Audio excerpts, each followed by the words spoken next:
성령이 부르는 것 같은 그런 그 찬송을 정말 웅장하게 이렇게 해주셨습니다. 연습의 결과라고 생각합니다. 그 피스 안 보고 이렇게 찬양할 정도로 부르려면 정말 많은 시간 연습을 해야 됩니다. 이렇게 하나님께 찬양 드리고 또 형제자매와 함께 하나님께 영광 드리기 위해서 많은 시간 수고하셨을 거라고 생각합니다. 주일날 뵈니까 더 반갑습니다. 주일, 주의 날이란 뜻을 갖고 있고 예수님이 부활하신 것을 기념하여 초대교회로부터 안식구 이튿날 주일날 모이기 시작했다라고 이야기합니다. 이 주일은 예수님의 부활을 기념했던 일요일 그 날에 모이기 시작해서 지금까지 기념되고 있는데 예수님의 부활은 1년에 52번, 일요일이 1년에 52번이죠. 52번이나 기념되고 있는 그런 특별한 날입니다. 퀴즈 하나 드리겠습니다. 죽었다 깨나도 못하는 일은 무엇일까요? 정답은 죽었다 깨나는 일이죠. 저는 그렇게 어려운 이야기는 못합니다. 예수께서 바로 그 죽었다 깨어나는 일을 하셨습니다. 부활하셨습니다. 이 그리스도인에게 최고의 소망이요, 기쁨을 준 그런 그 놀라운 일입니다. 그리스도의 부활로부터 기독교는 시작됐습니다. 그리고 우리도 그 부활에 참여하고 소망 가운데 살고 있습니다. 오늘 주의 날, 주일 이렇게 또 뵈니까 정말 반갑습니다. 함께 기도하시겠습니다. 우리의 영혼을 사랑하시고 죄악 가운데서 구원해 주신 거룩하신 아버지 하나님, 존재조차도 없었던 저희를 주의 능력으로 창조하시고 바랄 수도 없는 주의 놀라운 은혜를 우리 모두에게 그리스도 안에서 허락해 주신 것 진심으로 감사 찬양을 드립니다. 또 오늘까지 우리를 보존하여 주시고 주의 몸된 교회 안에서 양육하고 보호하시며 인도해 주시는 것 더욱 주님께 감사 찬양을 드립니다. 특별히 한 주간 말씀이 전해질 수 있는 소중한 기회를 주셨습니다. 말씀을 들은 영혼들 주님 끝까지 붙잡아 주시고 들은 바 말씀이 결실할 수 있도록 은혜를 더해 주시기를 주님께 간구합니다. 또 무엇보다 우리에게 속한 자, 우리의 가족 주님 살펴주시고 모두가 구원받을 수 있도록 이 말씀의 은혜를 베풀어 주시기를 더욱 간절히 기도합니다. 육신의 모든 가족이 영적인 가족이 돼서 천국에서 함께 주님과 살 수 있도록 주님 은혜를 베풀어 주시고 인도하여 주시옵소서. 주 예수를 믿으면 너와 내 집이 구원 얻으리라는 약속의 말씀이 우리 가정에 이루어져서 노아와 그의 가족이 방주로 말미암아 구원을 얻은 것처럼 우리 모두 그리스도 안에서 천국에 이를 수 있도록 끝까지 인도해 주시기를 주님께 부탁을 드립니다. 또 선교지 일선에서 수고하시는 선교사님들의 사역과 가정을 위해서도 기도합니다. 우리가 누리고 있는 좋은 것을 누리지 못하는 그 나쁜 환경 속에서 주님 더욱 지켜주시고 더 좋은 것으로 채워주시기를 주님께 부탁을 드립니다. 우리에게 주신 이 생명의 말씀을 더 많은 사람에게 전할 수 있도록 우리를 통해 역사해 주시고 우리 각 사람 그 귀한 일에 예비될 수 있도록 영육간에 자기를 깨끗게 할 수 있도록 붙잡아 주시기를 주님께 기도합니다. 이 시간 햇빛으로 만물을 비춰주시듯이 진리의 빛으로 비춰주시고 말씀을 듣기 전과 후에 분명한 변화를 주시기를 주님께 부탁을 드립니다.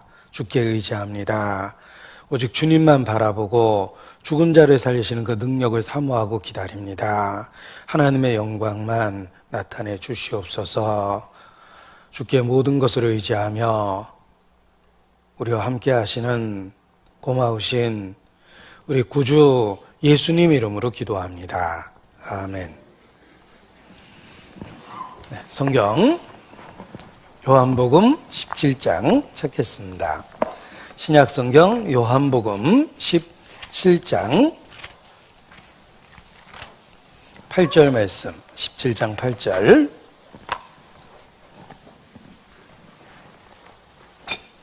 요한복음 17장 8절 말씀을 제가 읽어드리겠습니다.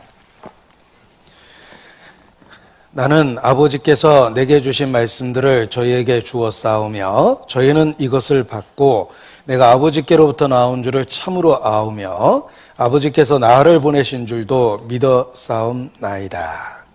3절 말씀은 같이 읽겠습니다. 영생은 곧 유일하신 참 하나님과 그의 보내신 자 예수 그리스도를 아는 것이니이다. 교회 생활의 최고의 특권은 복음을 반복해서 들을 수 있다는 것입니다. 누구는 한 번도 들어보지 못하고 멸망했는데 이 복음을, 구원 얻는 생명의 말씀 복음을 반복해서 들을 수 있다는 것은 놀라운 특권임에 틀림이 없습니다. 교회 생활을 통해서 하나님께서 우리에게 은혜를 더하심으로 이 복음을 반복적으로 들을 수 있게 됩니다. 유대 민족의 지혜 중에 하나입니다. 유대인은 핵심적인 진리를 반복적으로 들으므로 중요한 원리 안에서 살 수 있고 들을 때마다 더 깊이 있게 진리를 깨달으며 전에는 몰랐던 새로운 부분을 볼 수 있게 된다. 이 유대 지혜의 오래된 그 격언입니다. 그들은 경험을 통해서도 알고 있었습니다. 핵심적인 진리를 붙잡는다는 건 반복을 통해서 그 안에서 살 수 있으며 반복을 통해서 전에는 보지 못했던 새로운 부분도 보게 된다는 것입니다. 우리는 교회 생활을 통해서 그 핵심적인 진리, 복음을 자주 반복적으로 들을 수 있습니다. 교회 생활의 특권입니다. 어떤 분은 똑같은 말씀, 동일한 말씀을 반복적으로 듣는 것에 대해서 비평적인 이야기를 합니다. 그러나 우리 자신도 그 반복되는 메시지를 통해서 우리 자신이 구원을 얻었다는 걸 기억하셔야 됩니다. 사실 똑같은 이야기를 또 듣는 것보다 똑같은 이야기를 또 하는 사람이 얼마나 힘들겠습니까? 의사가 매일 출근해서 사람의 배를 가르고 수술을 합니다. 이거 뭐 하루 이틀도 아니고 매일 출근해서 이게 무슨 짓인가, 딴 일을 해야 되겠다. 의사로서의 자격이 없습니다. 배를 가를 때 무슨 생각을 합니까? 생명입니다. 내가 한 생명을 다루고 있다라는 것, 그리고 수술실에 들어오기 전에 보호자들의 간절한 부탁과 눈빛을 받으면서 수술실에 들어왔을 것이며 수술실에서 환자를 대하기 전에 얼마나 많이 환자를 진찰하고 확인했겠습니까? 그리고 드디어 메스를 잡고 배를 가르고 있습니다. 생명을 다루고 있습니다. 복음이 그렇습니다. 반복적인 일처럼 보이지만 그 반복적인 그 진리를 우리가 반복적으로 들음으로 인해서 우리 자신의 구원을 더 확실히 알 수 있고 그리고 새로운 부분을 깨닫게 되며 더욱 중요한 건 또 다른 누군가가 구원을 받을 수 있다는 것입니다. 그래서 교회 생활의 특권은 복음을 반복적으로 듣는 것입니다. 저는 교제를 떠난 분들을 많이 알고 있고 또 우연히 길에서 만나기도 했습니다. 그리고 그들이 얼마나 영적으로 피폐되어 있는가를 한눈에 볼 수 있었습니다. 교회 생활을 통해서 우리의 신앙생활이 양육되고 보호되고 있다는 거 기억하시면 진리를 지키고 있는 교회 안에 있다는 것에 대해서 우리 마음에 절로 감사 찬송이 솟아나게 됩니다. 그리고 복음에는 하나님의 사랑이 나타나 있습니다. 우리 주 예수 그리스도 안에 있는 하나님의 사랑, 복음에는 그 하나님의 사랑이 나타나 있습니다. 우리가 복음을 반복적으로 들음으로 하나님의 사랑을 일깨우고 신앙생활할 수 있는 새 힘을 얻게 됩니다. 여호와를 앙망하는 자 새 힘을 얻게 된다고 말씀하셨습니다. 새 힘, 전에는 경험하지 못했던 전혀 다른 차원의 힘을 얻게 된다, 이런 뜻입니다. 우리는 복음을 통해서 신앙생활할 수 있는 매일의 힘을 얻게 됩니다. 복음에는 하나님의 사랑이 나타나 있기 때문에 그렇습니다. 가정에도 위기가 생기지만 그 위기는 가족 간의 사랑을 확인하면서 극복될 수 있습니다. 가족에 대한 사랑이 통증에 시달리는 몸을 갖고 새벽에 출근하게 만들어줍니다. 가족을 사랑하는 힘이 어려움을 극복할 수 있는 그런 힘이 되는 것입니다. 위기는 사랑으로 극복됩니다. 아빠 사랑해요. 엄마 사랑해요. 라는 평범한 사랑의 고백과 확인이 가정의 위기를 극복할 수 있게 만들어줍니다. 신앙생활에 있어서도 그렇습니다. 여러분, 신앙생활에서 언제 위로를 얻습니까? 복잡한 예언의 말씀이 풀릴 때 위로를 얻는 게 아닙니다. 단순해 보이는 그 분명한 복음 안에서 다시 새 힘을 얻습니다. 하나님의 사랑을 발견하고 강하게 느낄 수 있기 때문에 그렇습니다. 복음은 신앙을 지속시키는 힘을 줍니다. 그 안에 사랑이 담겨 있기 때문에 그렇습니다. 그리고 우리 모두 다 피할 수 없는 절대적 운명, 죽음을 생각할 때 복음을 반복적으로 나누는 것이 얼마나 소중한지 다시 한번 깨닫게 됩니다. 죽음 앞에서 교만할 수 없는 이유는 오늘 밤일 수도 있기 때문에 그렇습니다. 우리가 집회 때마다 자기 심장을 스스로 뛰게 하는 사람은 없다라고 일깨우는데 우리는 하나님이 주시는 매일의 선물을 갖고 있습니다. 생명이죠. 오늘 밤일 수도 있는 죽음을 생각해 보면 복음의 소중함을 깨달을 수 있고, 그리고 사람 앞에서 자기를 보는 것이 아니라 하나님 앞에서, 곧 만날 하나님 앞에서 자기를 보며 영과 육을 깨끗게 할 수 있고, 진행되는 죄를 끊을 수 있고, 숨겨진 죄를 버릴 수 있는 것입니다. 하나님 앞에서. 죽음은 하나님 앞에 있다는 진리를 일깨워 줍니다. 그래서 대부분의 신학대 들어가 보면 코람데오 이렇게 써 있습니다. 라틴어인데 하나님 앞에서라는 유명한 표현입니다. 사람들이 어떻게 생각하는 건 중요하지 않습니다. 모든 사람이 칭찬하고 하나님이 책망한다면 잘못된 겁니다. 사람에게 오해를 받아도 하나님이 인정해주고 위로해준다면 그것은 올바른 편에 선 것임에 틀림이 없습니다. 죽음을 생각하면 복음의 중요성을 깨달을 수 있고 우리 개인적인 신앙을 더 진실되게 재조정할 수 있게 됩니다. 우매자의 마음은 연락하는 집에 있고 지혜자의 마음은 초상집에 있다. 산자가 이것에 유심하리로다. 마음을 두고 생각하라고 말씀하셨습니다. 죽음을 생각해 보면 이 복음의 소중함을 깨달을 수 있습니다. 그래서 복음을 또 한 번 반복적으로 들을 수 있었다는 것에 대해서 하나님께 감사하게 됩니다. 생각해 보십시오. 제가 만약에 지금부터 낙하산 사용법을 알려드리겠습니다. 단 한 번 설명합니다. 라고 이야기하면 관심이 없을 겁니다. 내가 언제 낙하산 타겠나? 혹시 비행기 타다 떨어질 때 쓸까? 관심이 없으실 겁니다. 그러나 우리가 지금 비행 중에 있는데 비행기가 추락 중에 있습니다.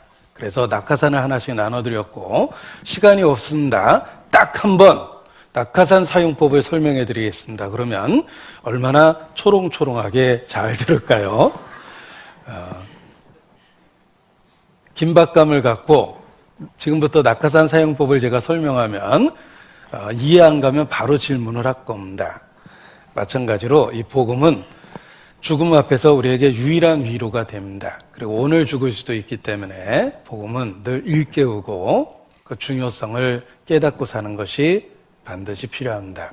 너희는 서로 돌아보아 혹 하나님의 은혜에 이르지 못한 자가 있을까 두려워하라. 하나님 은혜에 이르지 못하는 자가 있습니다. 예수님의 12제자 중에 하나가 가룟 유다입니다. 예수님 제자도 12 중에 하나는 가짜였습니다. 의인 중에 악인이 있고 곡식 중에 가라지가 있고 알곡 중에 쭉정이가 있다고 좋은 물고기 속에 나쁜 물고기가 있고 양 속에 염소가 섞여 있다고 여러 번 반복해서 말씀하셨습니다.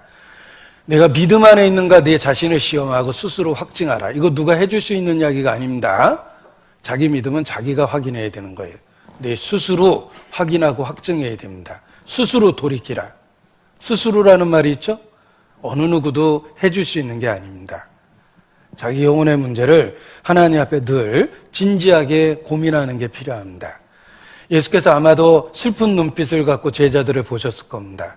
너희는 내가 일러준 말로 다 깨끗하나? 다는 아니니라.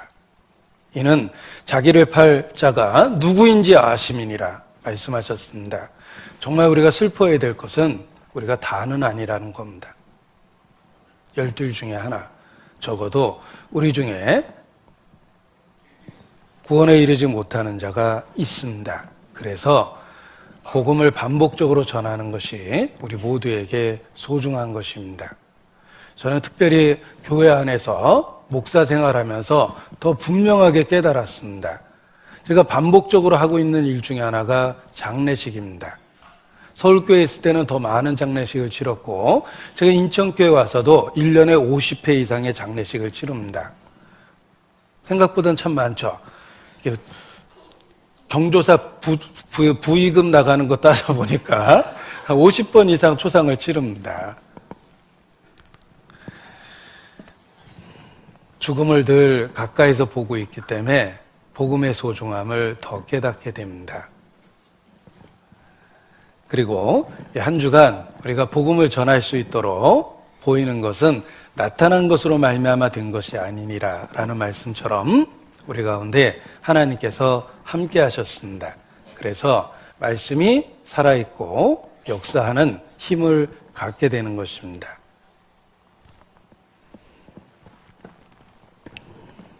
우리 가운데 보이지 않는 하나님이 계시다는 것을 복음을 전할 때마다 더 확인하고 확증할 수 있습니다. 그리고 보이지 않는 많은 지체에 수고가 있었기 때문에 또 한 번의 복음을 전할 수 있는 기회를 갖게 된 겁니다. 많은 분들이 함께 기도하고 많은 분들이 수고하고 희생하고 봉사하고 어디선가 자기의 위치를 지키고 자기 할 일을 했기 때문에 또 한 번의 기회를 갖게 된 것입니다. 그래서 교회의 소중함, 보이지 않는 많은 지체의 수고를 기억할 때 그 교회의 소중함을 더 깨닫게 됩니다. 그래서 집회를 할 때마다 새로운 힘을 얻게 되고 새로운 마음을 갖게 됩니다. 제 자신도 반복되는 일이지만 그러한데 이제 하물며 우리 형제자매님들은 말할 것도 없습니다. 사실 그렇게 많은 기회를 갖고 있지는 않기 때문에 그렇습니다. 8절 말씀, 예수님 말씀입니다. 나는 아버지께서 내게 주신 말씀을 저희에게 주었사오며 저희는 이것을 받고 내가 아버지께로부터 나온 줄을 참으로 아오며 아버지께서 나를 보내신 줄도 믿었사옵나이다. 자, 여기 동사 부분만 보십시오. 말씀을 저에게 주었사오며 저희는 이것을 받았고 참으로 알게 되었고 믿게 되었다. 이렇게 표현되어 있습니다. 말씀을 저에게 주었기 때문에 알게 되고 받게 되고 믿게 된 겁니다. 전파하는 자가 없으니 어찌 들을 수 있겠느냐. 우리에게 반문하시죠? 예수님이 아버지의 말씀을 주었기 때문에 전파했기 때문에 들을 수 있었고 믿을 수 있었던 겁니다.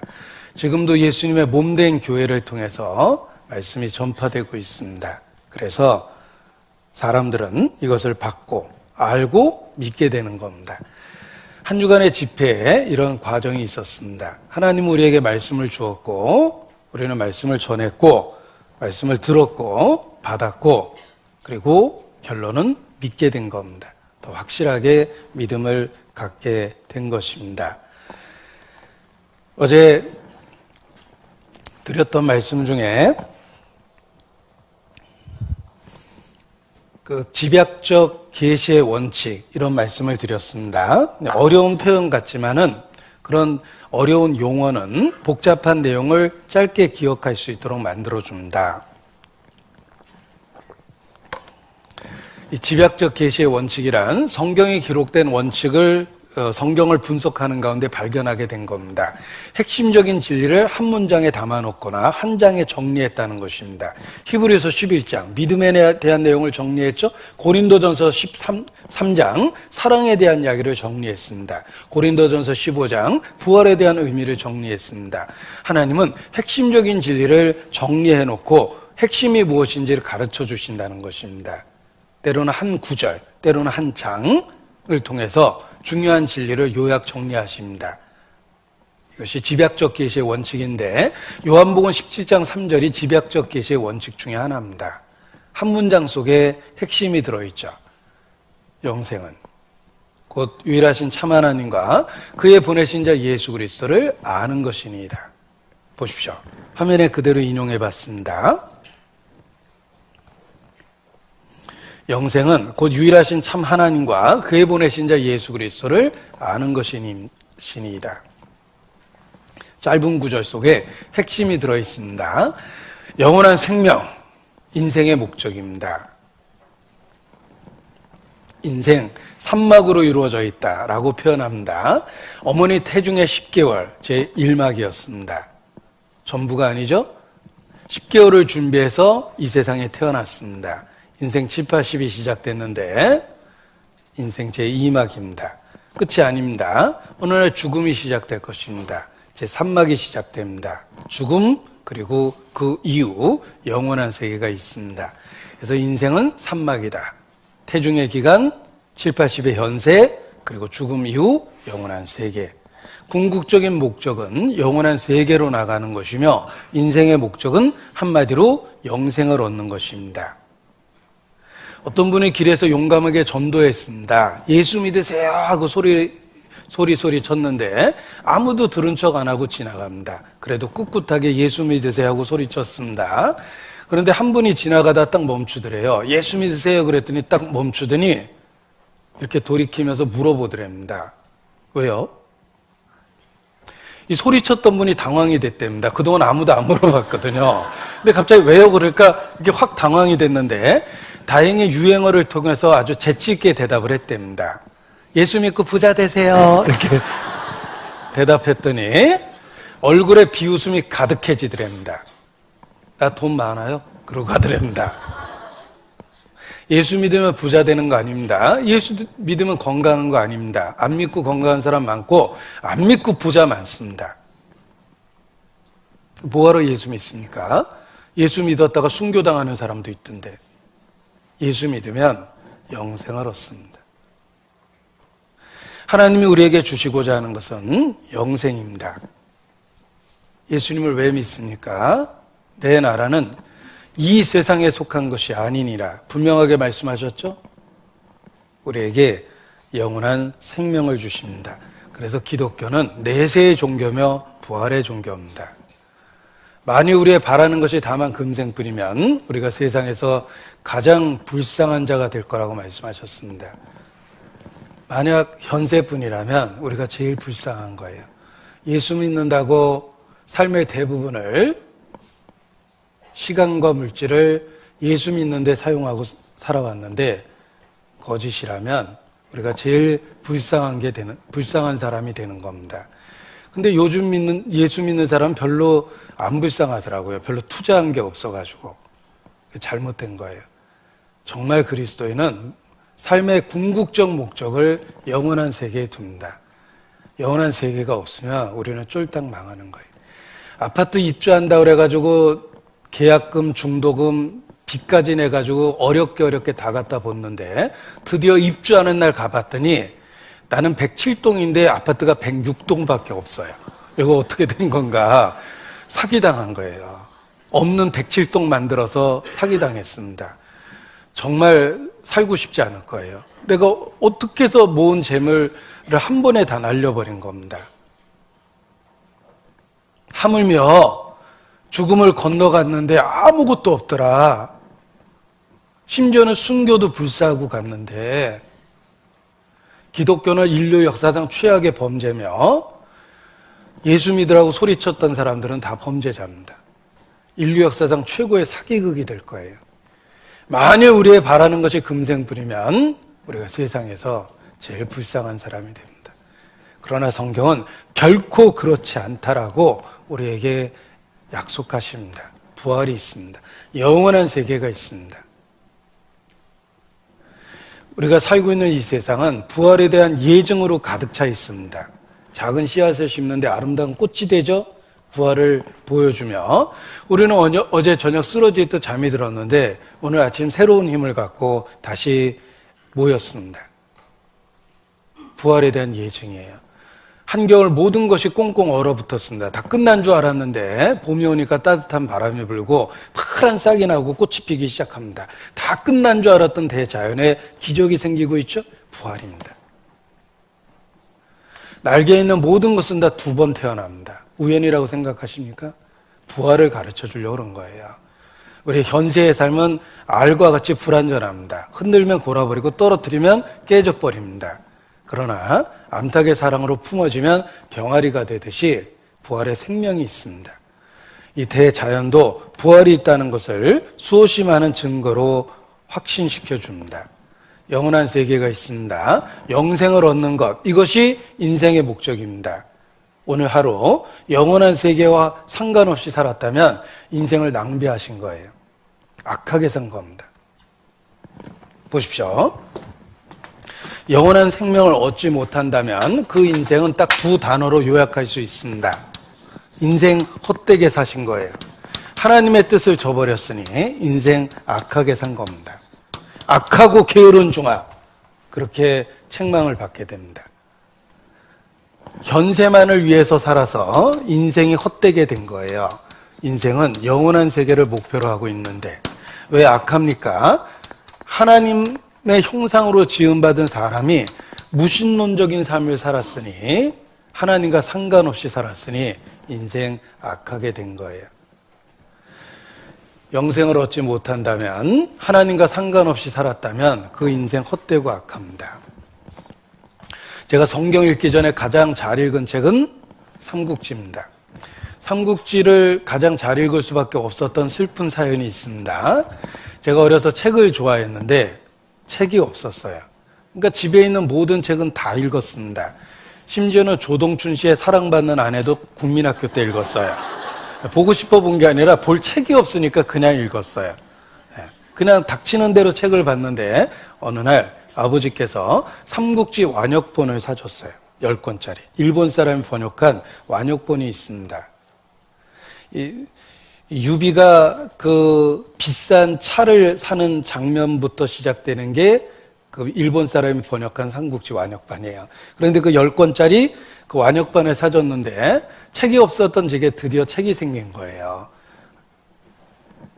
삼국지를 정말 잘 읽었어요. 반복적으로. 그런데 그렇게 잘 읽었던 삼국지를 어느 날 성경을 읽고 나서 한 문장으로 요약할 수 있었습니다.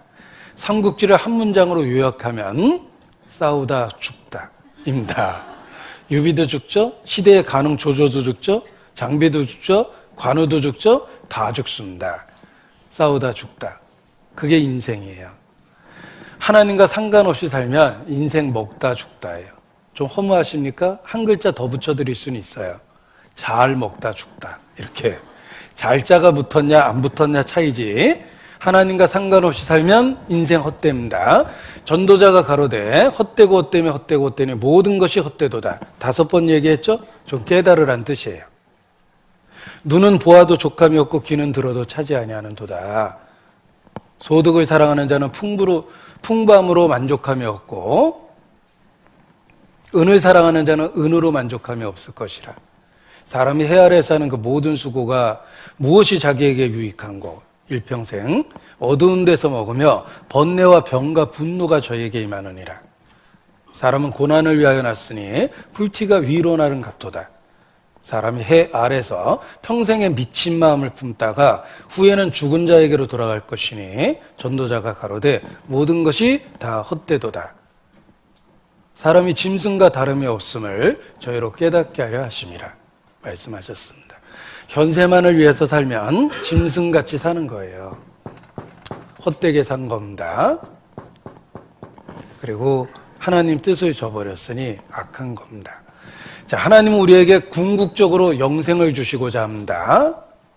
영원한 생명을 주십니다. 스스로 속이지 마라. 사람이 무엇으로 심든지 그대로 거두리라. 자기의 육체를 위하여 심는 자는 육체로부터 썩어질 것을 거두고 성령을 위하여 심는 자는 성령으로부터 썩지 아니할 것, 영원한 생명을 거두게 될 거라고 말씀하셨습니다. 자기 마음대로 살면서 자기에게 핑크빛 미래가 있다고 생각하는 건 자기를 철저하게 속인 거예요. 정말 하루의 삶이 영원한 것을 위해서 살고 있습니까? 자기 중심적으로 살면서 하나님 뜻대로 살고 있다고 계속 속이려고 그러십니까? 내가 하루를 어떻게 살고 있는지 진지하게 고민하셔야 돼요. 썩지 않고 더럽지 않고 쇠하지 아니하는 것을 추구하고 살고 있는지 본성대로 생각나는 대로 자기 중심적인 삶을 살고 있는지 자기를 살펴봐야 됩니다. 자, 영원한 생명, 이것이 인생의 목적입니다. 이렇게 중요한 목적을 이룰 수 있는 방법을 주셨습니다. 어렵지 않습니다. 영생은 아는 것입니다. 올바로 알면 올바로 믿게 되고 올바로 믿으면 영생을 얻습니다.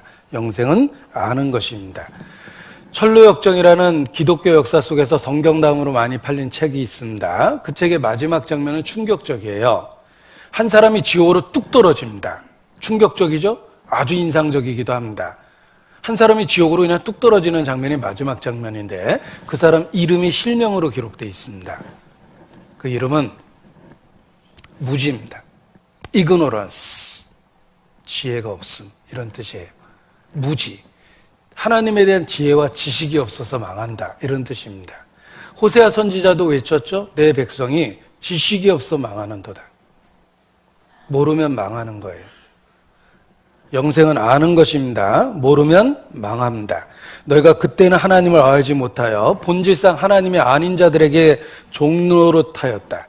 이 지혜는 이 세대의 관원이 하나도 알지 못하였나니 만일 알았더라면 영광의 주를 십자가에 못 박지 아니하였으리라.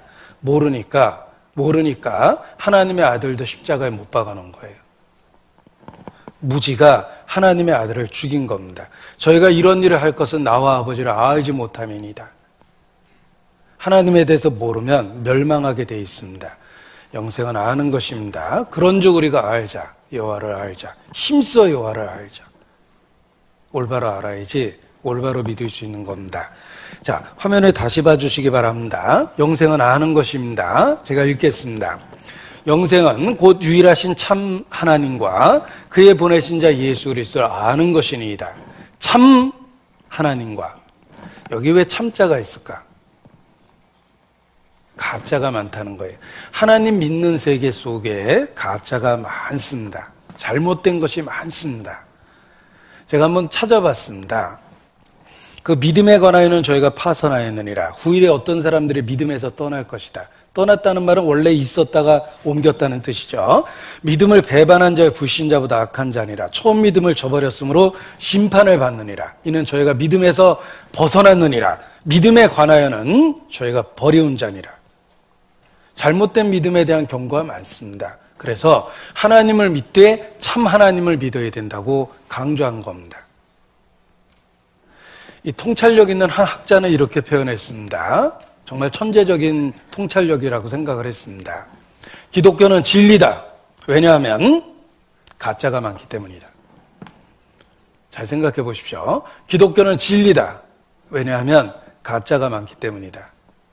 가짜는 최고의 것을 흉내내는 게 가짜예요. 기독교 안에 가짜가 많은 걸 보니 기독교가 진리이다. 이런 통찰력 있는 표현입니다. 우리 짝퉁, 가짜죠. 세계적인 유명 명품에는 다 짝퉁이 있습니다. 중소 브랜드 짝퉁은 없어요. 최고의 것을 흉내내는 게 가짜이기 때문에 그렇습니다.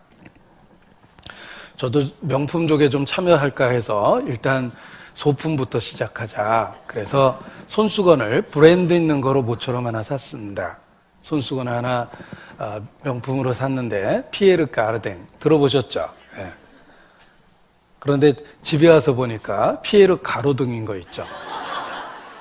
어쩐지 10,000원에 5개나 하더라. 명품에는 가짜가 있습니다. 기독교는 진리이기 때문에 가짜가 있는 거예요. 예수님도 경고하셨죠? 양의 탈을 쓰고 너에게 나오나 속에는 노략질하는 일이라 거짓 선지자를 삼가하라. 양의 탈을 썼다는 말은 기독교의 용어와 명칭과 형식을 갖고 있지만 그 안에 사탄의 역사가 있다는 뜻입니다. 자, 그림 퀴즈 하나 드리겠습니다. 화면을 보시고 다른 것과 다른 것을 찾으시오. 이거 안 보이면 큰일 납니다. 다른 것과 다른 것을 찾으시오. 잘 보면 보이죠? 양의 탈을 쓴 이리가 있어요. 안 보이는 분은 끝나고 상담하세요. 양의 탈을 쓴 이리가 있습니다. 섬뜩하죠? 양인 줄 알았는데 속에는 노략질하는 이리가 있어요. 섬뜩하죠? 양의 탈을 쓴 이리가 있습니다. 기독교 안에 가짜가 많습니다. 청교도 명언입니다. 사탄은 기독교의 옷을 입고 있다. 역사 속에서 6천만 명의 순교자가 있었는데 놀랍게도 기독교인이 기독교인을 죽인 거예요. 기독교 안에서 이단 시비가 제일 많죠. 기독교인이 기독교인을 죽인 겁니다. 사탄은 기독교 안에 있습니다. 누가 예수를 죽였습니까? 대제사장, 바리새인, 서기관, 율법사들. 하나님 믿는다고 하는 사람들이 하나님의 아들을 죽였어요. 사탄은 기독교 안에 있습니다. 그래서 사단은 기독교의 옷을 입고 있다. 이렇게 표현한 겁니다. 자, 6.25 때 실화입니다. 인민군 특수부대가 국군의 옷을 입고 다니면서 양민을 무차별 학살했습니다. 사람들은 분노했습니다. 국군이 내 아내를 죽였고 내 아들을 죽였고 내 아버지를 죽였어요. 무조건 인민군 편을 들었습니다. 국군에 대한 적개심 때문에. 알고 보니까 국군이 그런 것이 아니라 인민군 특수부대가 국군 옷을 입고 다니면서 양민을 학살한 거예요. 사탄은 최고의 전략가입니다. 기독교의 옷을 입고 있습니다. 기독교 안에 들어와 있는 거예요. 그래서 대한민국의 유명한 목사님들이 PD수첩에 거의 다 나오신 거예요. 온갖 비리에 연루돼 있죠. 그리고도 끝까지 하나님의 종이라고 우기고 호의호식하고 삽니다. 사탄은 기독교 안에 있습니다. 고린도후서 11장입니다. 고린도후서 11장.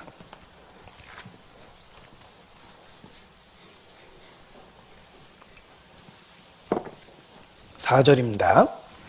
고린도후서 11장 4절 같이 읽겠습니다. 만일 누가 가서 우리의 전파하지 아니한 다른 예수를 전파하거나 혹 너희의 받지 아니한 다른 영을 받게 하거나 혹 너희의 받지 아니한 다른 복음을 받게 할 때는 너희가 잘 용납하는구나. 자, 다른 복음, 다른 예수, 다른 영. 기독교 안에 가짜가 많다 이런 뜻입니다. 13절부터 제가 읽어드릴 텐데 3번이나 반복하는 단어가 있습니다. 13절, 저런 사람들은 거짓 사도요 게으르의 역군이니 자기를 그리스도의 사도로 가장하는 자들이니라. 이것이 이상한 일이 아니라 사단도 자기를 광명의 천사로 가장하나니 그러므로 사단의 일꾼들도 자기를 의의 일꾼으로 가장하는 것이 또한 큰 일이 아니라 저의 결국은 그 행위대로 되리라. 여기 가장한다는 말이 3번이나 나오자 경고하신 거예요. 기독교의 옷을 입고 있지만 그 속에 사탄의 역사가 있습니다. 기독교가 진리이기 때문에 기독교를 이용해서 가짜가 나오니까 기독교 안에 가짜가 많은 거예요. 하나님을 믿는 세계 속에 가짜가 많기 때문에 참 하나님 이렇게 강조한 겁니다. 재미난 우화를 들었습니다. 교훈이 됐고 지금도 기억합니다. 이런 이야기입니다. 한 원로 쥐가 드디어 은퇴하면서 후배 쥐들을 모아놓고 자신이 얻었던 교훈을 나눠주고 있습니다. 원로 쥐가 말합니다. 후배 쥐 여러분, 제가 쥐 생활을 오래 해보니까 무서운 게 고양이가 아닙니다. 고양이 습성을 충분히 이해할 수 있고 이제 친구처럼 지낼 정도가 됐습니다. 쥐 생활을 오래 해보니 위험한 게 쥐덫이 아닙니다. 잘 보면 그 위험성이 보입니다. 정말 위험한 것은 후배 쥐 여러분, 쥐약입니다. 왜냐하면 쥐약은 치킨에 발라놓으면 치킨처럼 보이고 치즈에 발라놓으면 치즈처럼 보입니다. 그래서 위험합니다. 후배 쥐 여러분, 쥐약을 조심하세요 하고 은퇴하셨답니다.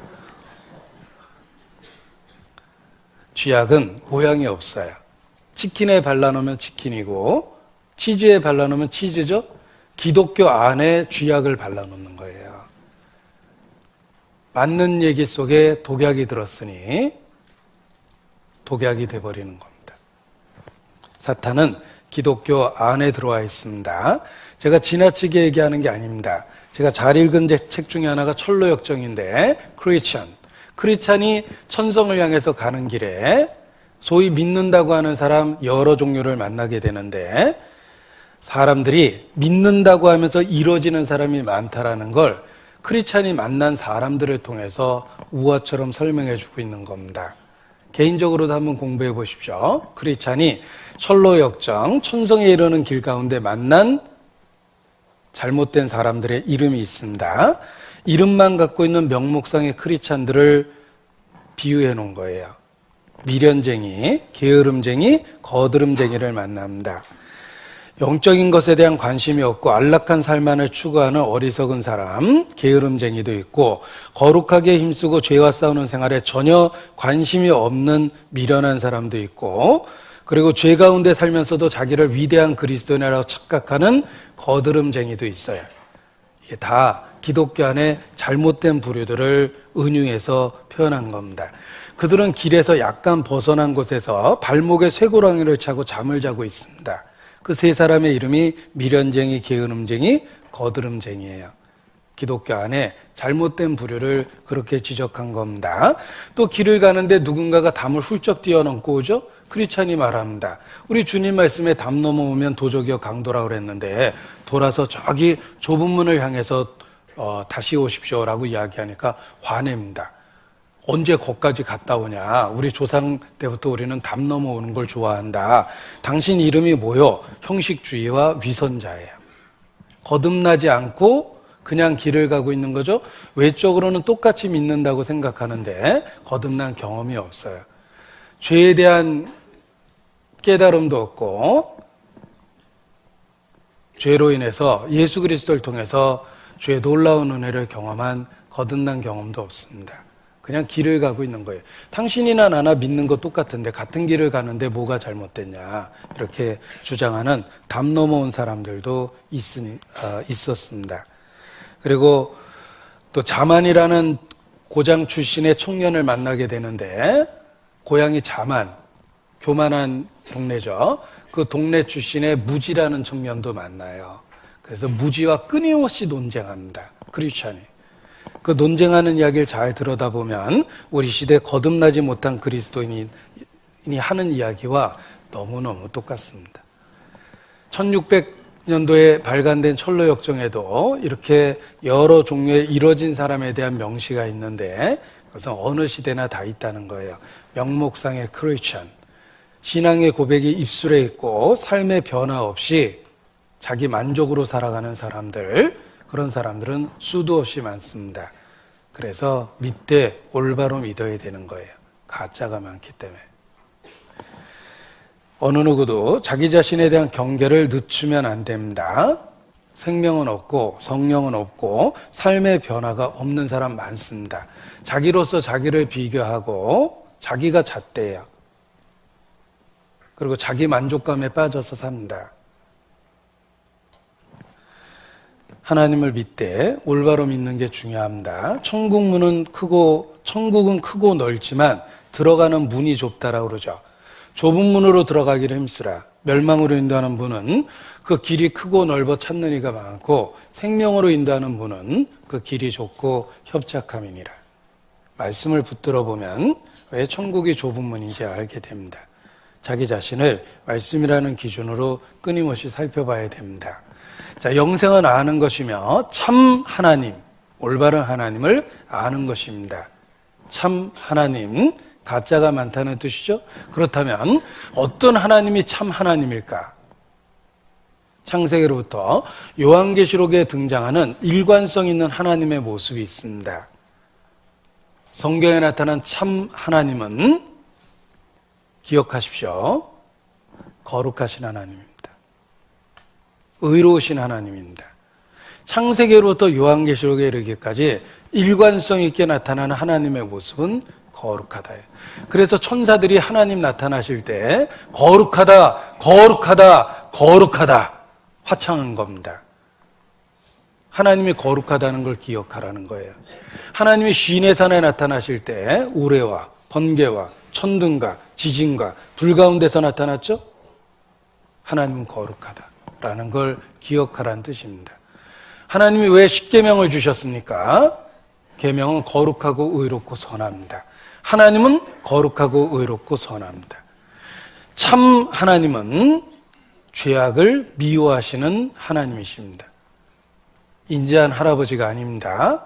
내가 무슨 잘못을 해도 받아주는 할아버지 같은 신도 아니고 모성애가 가득해서 내가 무슨 짓을 해도 그냥 덮어주는 그런 어머니 같은 하나님도 아닙니다. 성경에 나타난 하나님은 거룩하십니다. 반드시 기억하셔야 돼요. 잃어버리면, 잊어버리면 치명적인 실수를 하시는 거예요. 진행적인 죄를 짓고도 자기가 하나님과 교통하고 있다고 생각하는 건 어리석은 겁니다. 하나님은 빛이십니다. 그에게는 어둠이 조금도 없으십니다. 하나님과 사귐이 있다 하고 어두운 가운데 행하면 거짓말을 하고 진리를 행치 아니함이거니와 그렇게 말씀하셨죠? 성경에 나타난 하나님은 거룩하십니다. 의로우십니다. 타협할 수 없는 진리예요. 내가 거룩하니 너희도 거룩하라. 그래서 하나님 앞에 나가면 단지 외적 행동뿐만 아니라 내적인 자기 자신을 살피게 되는 겁니다. 내가 누구를 죽인 적은 없지만 원수도 있고 미움도 있죠. 형제를 미워하는 자는 살인한 자라.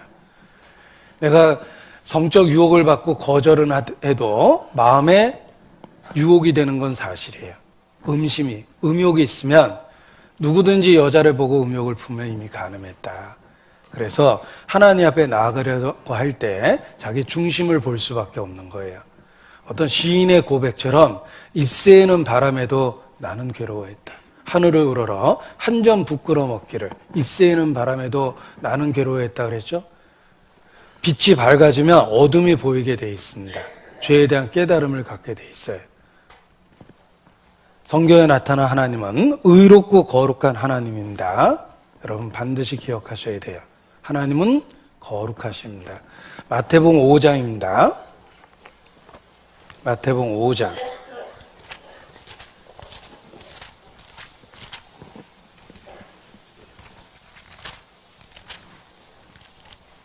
17절 마태복음 5장 17절 내가 율법이나 선지자나 폐하러 온 줄로 생각지 말라. 폐하러 온 것이 아니요 완전케 하려 함이로다. 진실로 너희에게 이르노니 천지가 없어지기 전에는 율법의 1.1획이라도 반드시 없어지지 아니하고 다 이루리라. 율법은 없어지는 게 아닙니다. 1.1획이라도 하나라도 없어질 수가 없는 거예요. 하나님은 스스로 자기를 부인하지 못합니다. 자기가 세운 율법을 스스로 허물지 않아요. 왜 해가 맨날 동쪽에서 뜹니까? 하나님은 자신이 만든 자연의 법칙을 스스로 지키시는 거예요. 하물며 자연의 법만 지키실 것 같습니까? 율법의 1.1획이라도 없어지는 게 아닙니다. 율법은 폐해지는 게 아니에요. 율법은 다 이루어져야 되는 겁니다. 하나님은 거룩하십니다. 절대 타협하지 않으십니다. 시편 99편입니다. 외기도 좋죠. 시편 99편. 꼭 기억하라고 여기다 갖다 놓은 것 같아요. 이 말씀을. 시편 99편 3절입니다. 시편 99편 3절.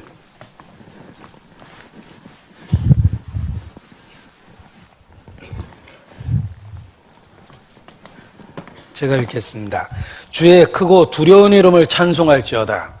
함께 읽습니다. 그는 거룩하시도다. 5절입니다. 너희는 여호와 우리 하나님을 높여 그 발등상 앞에서 경배할지어다. 같이 읽겠습니다. 그는 거룩하시도다. 구절을 같이 읽겠습니다. 너희는 여호와 우리 하나님을 높이고 그 성산에서 경배할지어다. 대저 여호와 우리 하나님은 거룩하시도다. 기억하십시오. 거룩하다는 말을 3번이나 반복했죠. 성경에 나타난 하나님은 거룩하신 하나님이에요. 하나님은 빛이십니다. 의롭고 거룩하십니다. 대저 여호와는 공의의 하나님이시라. 거룩하다는 뜻이에요. 하나님은 의로운 재판장입니다. 매일 분노하십니다. 하나님 화내시는 거 보셨어요? 우리의 삶을 지켜보고 매일 분노하십니다. 단지 하나님은 오래 참으시기 때문에 여러분이 그걸 잘 몰랐던 거예요. 내가 잠잠하였더니 네가 나를 너와 같은 줄 생각하였도다.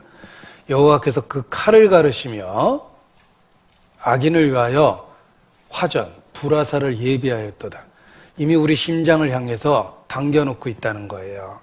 하나님은 죄를 미워하시는 하나님이십니다. 의로운 재판장이십니다. 의와 공의가 주의 보좌의 기초라. 하나님은 반드시 법을 지켜요. 그래서 하나님 나라가 유지되고 있는 거예요. 하나님이 법을 지킨다라는 것을 이렇게 설명할 수 있습니다. 이것이 법이에요. 법대나 법원에 가면 있습니다. 법대나 법원에 가면 그림과 조각이 있는데 디케라고 그럽니다. 디케는 법을 나타내는 거예요. 정의의 신이라고 그럽니다. 디케라는 말을 라틴어로 justice라고 그래요. 영어로 정의란 뜻이죠. 정의의 신이에요. 법이 무엇인지 보여줍니다. 디케. 보세요. 손에 저울을 들고 칼을 빼들고 있죠. 칼을 빼들고 있다는 건 망설이지 않고 휘두르겠다는 뜻이에요. 칼집에 있는 게 아니에요. 즉시로 휘두른다는 뜻입니다. 망설이지 않겠다는 뜻이에요. 단호한 심판입니다.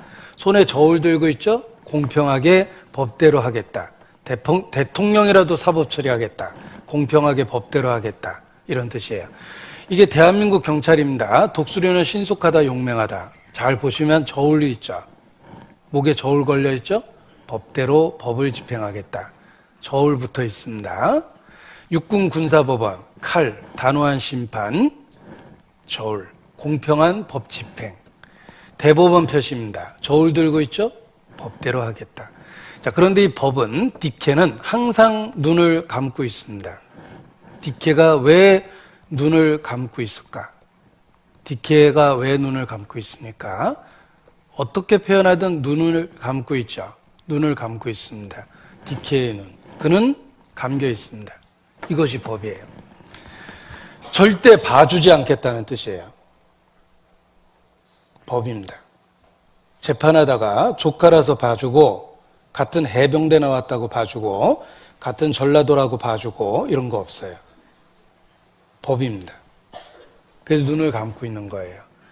자, 하나님은 입법자 재판자이십니다.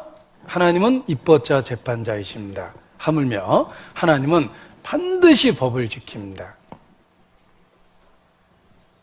하나님이 얼마나 단호하고 무섭게 법을 지키는지 확실한 증거를 보여드리겠습니다. 하나님이 어떻게 법을 지키는지 보세요. 화면을 보십시오. 자기 아들을 죽일 만큼 법을 지키십니다. 예수님이 아침 9시에 못 박혀서 6시간 동안 발발 떨면서 죽어갔습니다. 그 하나님께서 지켜만 보셨죠. 예수님이 끔찍하게 죽어가는 걸 지켜봤어요. 6시간 동안. 자기 아들을 못 박을 정도로 죄를 아주 싫어하세요. 하나님은 거룩하십니다. 공의의 하나님이십니다. 좀 끔찍하지만 제가 강아지 한 마리를 여기다가 산채로 못 박아놨어요. 아까부터 바들바들 떨면서 죽어가는데 강당에 딱 들어오니까 피비린내가 진동합니다. 몇 시간째 발발 떨면서 죽어가고 있어요. 여러분, 개 한 마리 여기다 못 박아놔도 보기가 끔찍하죠? 하나님의 아들이 십자가에 못 박혀서 발발 떨면서 6시간 동안 죽어갔는데 하나님이 그거 지켜만 보셨어요. 예수님이 절망적으로 소리치죠? 하나님이여 어찌하여 나를 버리시나이까? 엘리 라마 사막다니. 자기 아들도 버렸는데 우리를 그냥 두실 것 같아요? 죄를 갖고 하나님 만난다는 게 얼마나 두렵고 무섭고 공포스러운지 아셔야 돼요. 그래서 죽음이 끔찍한 공포감을 만들어내는 거예요. 내 죄가 정녕 너를 찾아낼 줄 알라.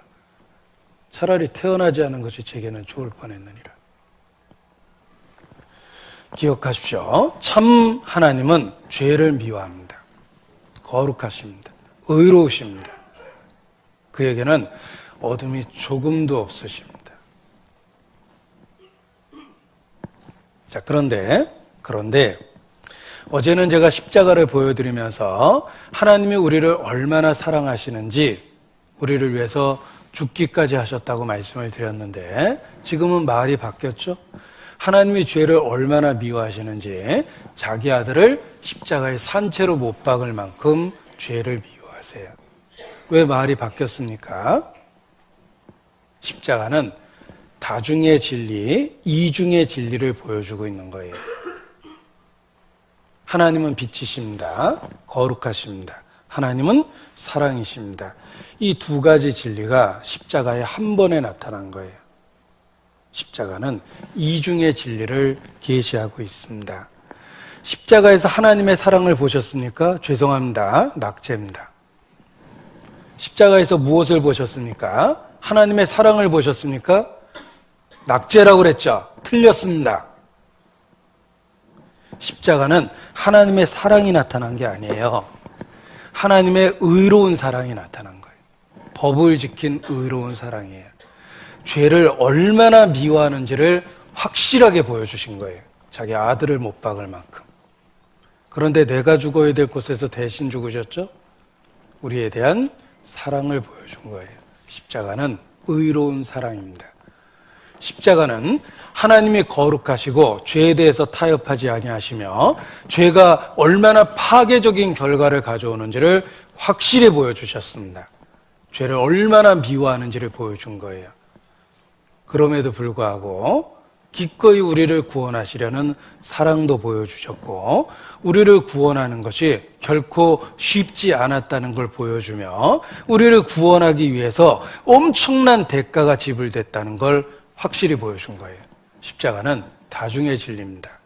빛을 무색이라고 이야기하지만 프리즘으로 분광시키면 빨주노초 파남보 색깔이 나옵니다. 십자가를 묵상해 보십시오. 하나님은 거룩하시다. 죄가 얼마나 무서운지 보라. 파괴적 결과를 보라. 우리도 그 죄를 얕보지 않게 되고 우리를 구원하는 것이 쉽지 않았다는 걸 깨닫게 되며, 그럼에도 불구하고 엄청난 대가를 지불해서 결국 우리를 구원하셨다는 사실을 깨닫게 되는 거예요. 십자가는 다중의 진리입니다. 하나님의 의로운 사랑을 확실하게 보여준 거예요. 이러한 이야기를 가장 쉽게 이해할 수 있는 놀라운 실화가 있습니다. 실화라고 그랬죠. 히랍의 자리우커스 왕과 관련한 역사에 내려오는 이야기입니다. 보십시오. 이 자리우커스 왕이 굉장히 무서운 법을 만들었습니다. 앞으로 누구든지 간음하면 산채로 두 눈을 뽑겠다. 굉장히 무서운 법이죠. 요즘에 이런 법 있으면 좋을 것 같아요. 러브호텔 같은 데 가서 검문해서 부부가 아니면 그 자리에서 다 빼버리는 거예요, 눈을. 뭐 뜨끔하시나 봐요? 응? 가정을 시키셔야죠. 응? 그런데 이 무서운 법을 만들었음에도 불구하고 누가 법을 어겼어요? 왕이 얼마나 화가 났겠습니까? 잡아와라. 잡아왔는데 누구냐? 놀랍게도 하나밖에 없는 아들이었어요. 큰일 났습니다. 여러분이 왕이라면 어떻게 하시겠습니까? 고민이 생겼어요.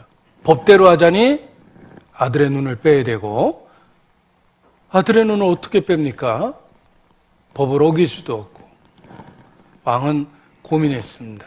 아무리 고민해도 답이 없어요.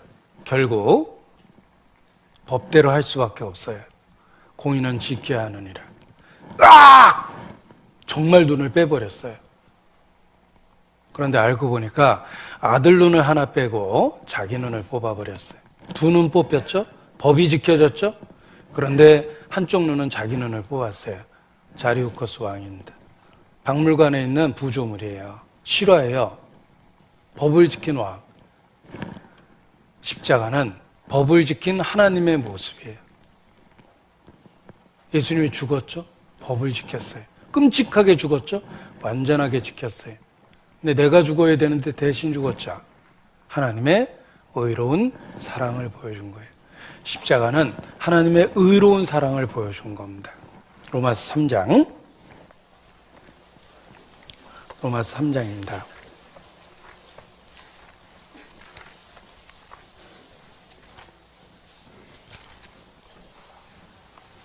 26절.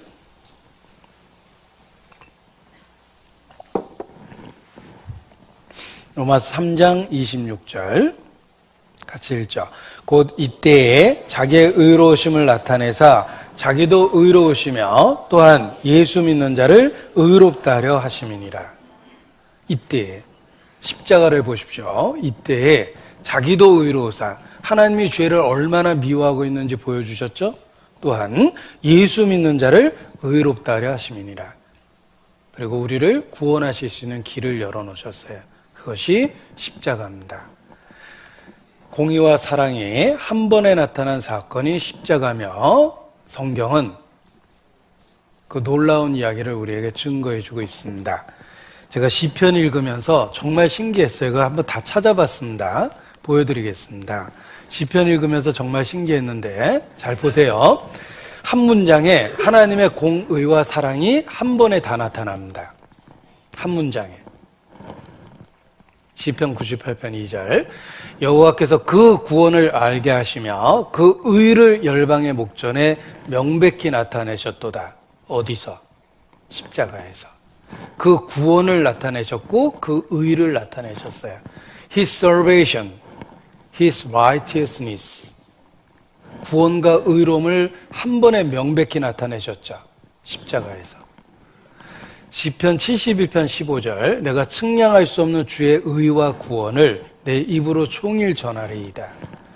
Your righteousness and your salvation. 하나님의 의로움과 하나님의 구원을 한 번에 표현한 것이 십자가예요. 시편 101편 1절 내가 인자와 공의를 찬송하겠나이다. 여호와여 내가 주께 찬양하리이다. 주의 mercy, 자비와 justice, 정의, 사랑과 공의 한 번에 보여주셨어요. 같이 읽겠습니다. 여호와께서는 그 모든 행위에 의로우시며 그 모든 행사에 은혜로우시도다. 모든 하나님은 절대로 자기의 의로움을 포기하지 않으세요. 그래서 십자가가 필요했어요. 하나님은 의롭고 은혜로우셔요. 그걸 한 번에 표현할 수 있는 방법은 십자가였던 거예요. 자, 미국 1929년도 경제 대공황, 미국 역사 속에서 끔찍했던 시대예요. 경제적으로 파탄이 일어났어요.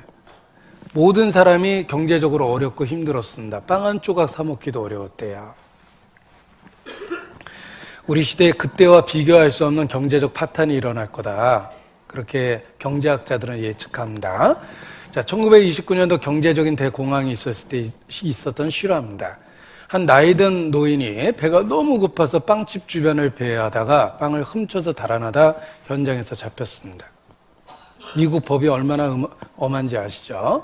재판을 받게 됐는데 배고픈 늙은 그 노인은 눈물만 흘리고 있었습니다. 그때 판사가 이렇게 판결을 했어요. 당신이 굶주리고 배고팠지만 이 나라 법은 도둑질에 대해서 엄하게 처벌을 요구하고 있습니다. 배가 고파서 도둑질한다면 도둑질 안 할 사람이 누가 있겠습니까? 이 나라 법은 도둑질에 대해서 분명하게 엄한 처벌을 요구하고 있기 때문에 형법 제 몇 조에 의하여 벌금 100불형에 처합니다. 거액의 벌금을 물게 됐습니다. 노인은 그런 돈이 없습니다. 재판 끝났습니다. 법이 선언이 된 거예요. 그런데 놀라운 일이 벌어졌습니다. 재판이 끝나고 판사가 노인에게 내려와서 당신이 굶주리게 될 정도로 이렇게 사회가 그것을 방치했다는 것에 대해서 나도 사회적 일원으로 책임을 느낍니다. 당신의 벌금을 제가 대신 내드리겠습니다. 그리고 벌금을 내주고 노인을 풀어줬답니다. 이 판사는 그 불쌍한 노인에게 법을 포기할 수는 없었어요. 법은 집행이 돼야 되는 거예요.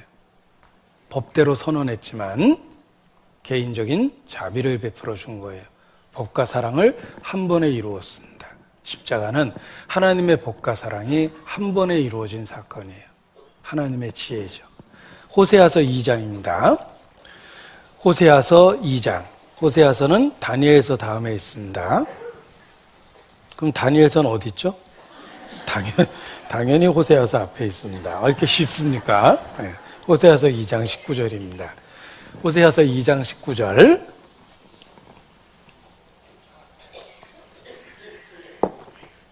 호세아서 2장 19절. 같이 19절 20절을 읽겠습니다. 내가 내게 장가들어 영원히 살되 의와 공변됨과 은총과 긍휼히 여김으로 내게 장가들며 진실함으로 내게 장가들리니 내가 여호와를 알리라. 자, 하나님이 우리에게 장가드신답니다. 그래서 천국이 혼인잔치예요. 하나님이 우리에게 장가드시는데 준비한 예물이 5가지랍니다. 5가지입니다. 기억하세요. 어떤 5가지인지 보죠. 하나님이 우리에게 5가지 예물을 준비하셨습니다. 뭐죠, 처음에? 네? 죄송합니다. 제 눈으로 확인해야 되겠습니다. 네. 네.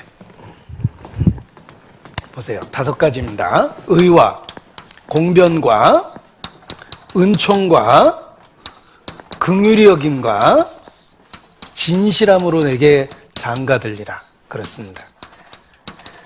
여러분, 이 5개의 단어는 십자가가 아니면 절대 조화될 수 없습니다. 끔찍한 십자가를 보십시오. 하나님의 의로움이 전파되어 있죠?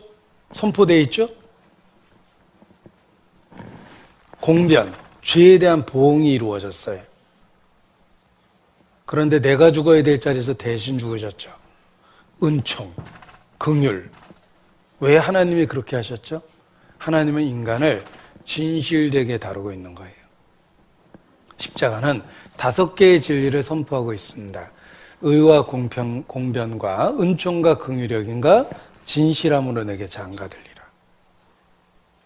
이 5가지를 성취할 수 있는 방법은 예수님의 십자가밖에 없어요. 고린도전서 1장, 고린도전서 1장입니다. 고린도전서 1장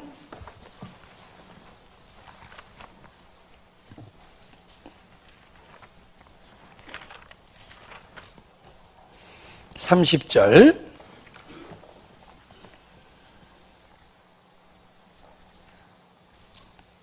여기 바울이 22절에 보면 유대인은 표적을 구하고 헬라인은 지혜를 찾으나 우리는 십자가에 못 박힌 그리스도를 전하니.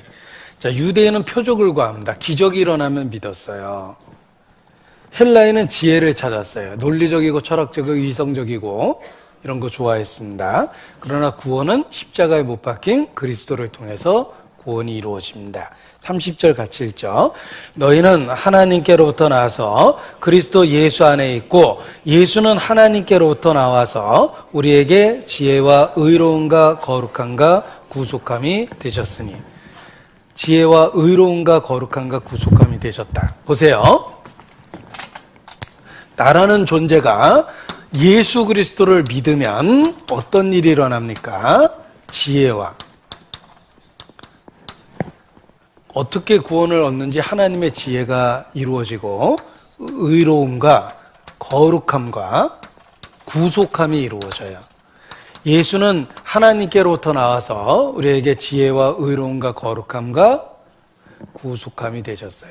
내가 예수를 믿으면 어떻게 구원 얻는지 하나님의 지혜가 이루어지는 거예요. 하나님이 나를 의롭다 하시고 나를 거룩하다 하시고 대가를 주고 사서 구해 주셨어요. 예수는 하나님께로부터 나와서 우리에게 지혜와 의로움과 거룩함과 구속함이 되신 거예요. 그래서 예수 믿고 천국 갑니다. 그런데 다른 것을 써보죠.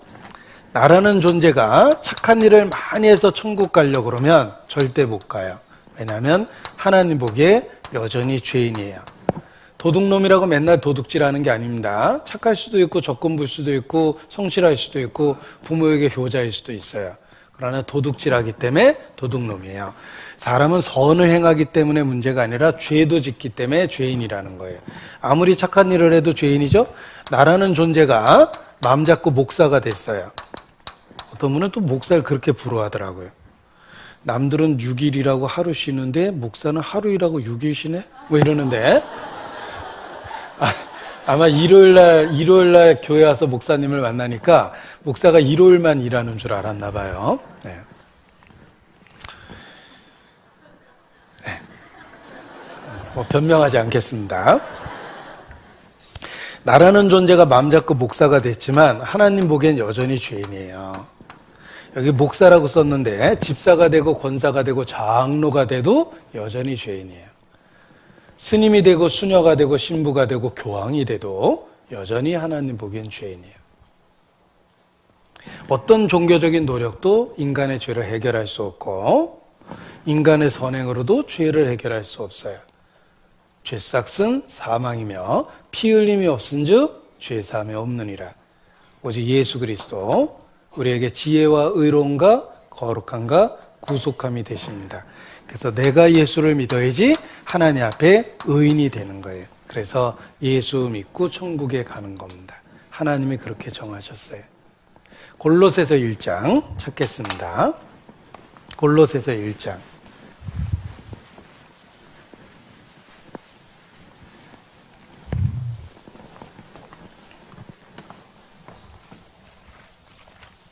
골로새서 1장